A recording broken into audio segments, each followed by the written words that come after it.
Ciao a tutti, sono Yuri De Play, ho 32 anni.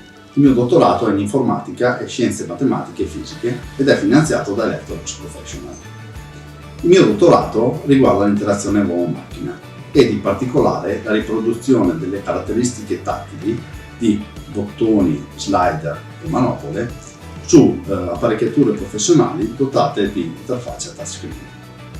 Nell'ambito professionale, la robustezza dell'interazione è di fondamentale importanza per garantire la sicurezza ed il comfort degli operatori nell'utilizzo delle apparecchiature.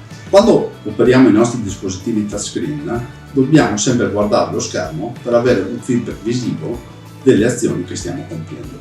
Infatti, senza tale feedback visivo, è impossibile determinare quale zona dello schermo stiamo andando ad operare.